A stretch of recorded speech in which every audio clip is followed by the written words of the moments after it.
जय हिंद दोस्तों, Vande Mataram. Johnny Depp और एम्बर हर्ड का जो मामला है वो खत्म हो चुका है, लेकिन अभी भी कई लोगों का सवाल है कि आखिर जूरी ने ऐसा क्या देखा कि उनको एम्बर हर्ड के सवाल, मतलब जो एम्बर हर्ड के जो सवाल थे, जो उन्होंने बातें बताई, जो उन्होंने इल्ज़ाम लगाए, उनके ऊपर क्यों आखिर उनको भरोसा नहीं हुआ और जॉनी डेप को उन लोगों ने जीत दे दी। इसके साथ ही एक बहुत बड़ी मूवी एम्बर हर्ड के हाथ से इस समय निकलती हुई दिखाई दे रही है। एक समय था जॉनी डेप के हाथ से भी ऐसे ही बड़ी बड़ी मूवीज़ निकल रही थी और तब लोगों को दुख हो रहा था, लेकिन एम्बर हर्ड के हाथ से मूवी निकलने पर लोगों को दुख बिल्कुल नहीं हो रहा है। तो इन दोनों ही विषय में बात करने वाले हैं इस वीडियो में। सबसे पहले बात कर लेते हैं जूरी के बारे में कि आखिर जूरी ने एम्बर हर्ड में ऐसा क्या देख लिया कि वो उसके ऊपर यकीन नहीं कर पाए। हॉलीवुड के हाई प्रोफाइल जॉनी डेप और एम्बर हर्ड के केस में जूरी अभिनेता डेप के समर्थन में फैसला सुना चुकी है। इससे जहां अभिनेता काफ़ी खुश हैं, तो वहीं एम्बर हर्ड को काफ़ी बुरा लगा है। एम्बर हर्ड का कहना है कि वो अब भी अपने बयान पर कायम है जो उन्होंने गवाही के दौरान कहा था। हालांकि फैसला आने के बाद पहली बार मुकदमे से जुड़े एक जूरी सदस्य ने इस पर खुलासा किया है कि आखिर एम्बर हर्ड की बातों पर विश्वास न करके जॉनी डेप के पक्ष में फैसला क्यों सुनाया गया। जूरी सदस्य ने आगे कहा कि जब वो सवाल का जवाब देते समय रो रही थी, तो वो एक सवाल का जवाब देती हैं और रोने लगती हैं। उसके 2 सेकंड के बाद वो सामान्य हो जाती है। ये बिल्कुल भी स्वाभाविक नहीं लग रहा था। इसके अलावा जूरी ने बात करते हुए एम्बर की 2 तस्वीरों पर भी सवाल उठाए, जिसमें उनके चेहरे पर चोट लगने का दावा किया गया था। डेप के वकीलों का कहना था कि एक तस्वीर के रंग में हेरफेर किया गया था ताकि चोट के निशानों को अहम तरीके से दिखाया जा सके। जूरी सदस्य का कहना था कि दोनों पति पत्नी के अपने अलग अलग तर्क थे और दोनों ही एक दूसरे पर चिल्ला रहे थे। उन्होंने आगे कहा कि एम्बर जिस स्तर का दावा कर रही थी, वहां तक पहुंचने के लिए उनके पास कोई पर्याप्त सबूत नहीं है, और जो वो कह रही थी या फिर जो वो सबूत दे रही थी, वो इसके लिए पर्याप्त नहीं थे। एम्बर हर्ड और जॉनी डेप की शादी साल 2015 में हुई थी और महज 2 सालों के बाद ही साल 2017 में दोनों ने तलाक ले लिया था।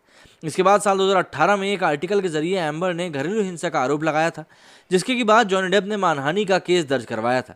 इसके फैसला 1 जून को आ चुका है, जिसमें एम्बर को तकरीबन हर्जाने के तौर पर $10 मिलियन देने के आदेश दिए गए हैं, जबकि जॉनी को भी $2 मिलियन चुकाने का आदेश दिया गया है। लेकिन सभी चीज़ों के अलावा इस केस के खत्म होने के बाद भी एम्बर हर्ड लगातार सुर्खियों बनी हुई है। मीडिया रिपोर्ट्स की अगर हम माने तो ये खबर भी सामने आ रही है कि अपने पूर्व पति जॉनी डेप से केस हारने के बाद एम्बर हर्ड को उनकी फिल्म एक्वामैन 2 से हटा दिया गया है।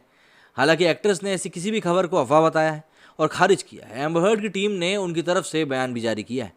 अभिनेता जॉनी डेप से मुकदमा हारने के बाद एम्बर हर्ड की मुश्किलें खत्म होने का नाम नहीं ले रही। मीडिया में एम्बर हर्ड की फिल्म एक्वामैन 2 से निकाले जाने की बात सामने आई है, जिसके बाद एक्ट्रेस की टीम की ओर से प्रतिक्रिया सामने आई। उन्होंने मीडिया में उछाली जा रही ऐसी किसी भी खबर को अफवाह करार दिया।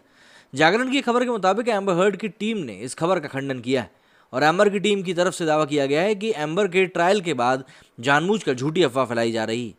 अगर हम खबर की बात करें तो इससे पहले मीडिया में एम्बर हर्ड को लेकर चर्चाओं का बाजार गर्म था। मीडिया में आई रिपोर्ट्स में कहा गया था कि एम्बर हर्ड को film Aquaman and lost kingdom से बाहर कर दिया गया है और यही बात सामने आई थी कि उनके रोल को काट दिया गया है। उनकी जगह फिर से किसी और एक्ट्रेस को कास्ट किया जाएगा। हालांकि ऐसी खबरें सामने आने के बाद एम्बर हर्ड की टीम ने इसे खारिज कर दिया। हालांकि एक्वामैन प्रोडक्शन ने इसको लेकर अपना बयान जारी किया है। प्रोडक्शन की ओर से कहा गया है कि फिल्म से एम्बर हर्ड के रोल को पूरी तरह से नहीं काटा गया है। फिल्म में अभी भी उनका एक छोटा सा रोल है। वहीं एक अन्य सूत्र का कहना है कि एम्बर के रोल के लिए फिर से कास्टिंग की जाएगी। इस फिल्म में जेसन मोमोआ लीड रोल में है। खबरें यह भी हैं कि जेसन मोमोआ के साथ अब निकोल किडमैन संग फिल्म को रीशूट करने की तैयारी की जा रही है। गौर हो कि film Aquaman and the lost kingdom 17 मार्च 2023 को सिनेमाघरों में रिलीज होने के लिए तैयार है। और ऐसे में अब जो भी कुछ बातें एम्बर हर्ड को लेकर सामने आई है मुकदमे के बाद, उसके बाद से मेकर्स लगातार उनके नाम को अपनी मूवी से दूर करने की कोशिश कर रहे हैं। मेरे स्टूडियो फिलहाल इतना ही। जय हिंद, जय भारत।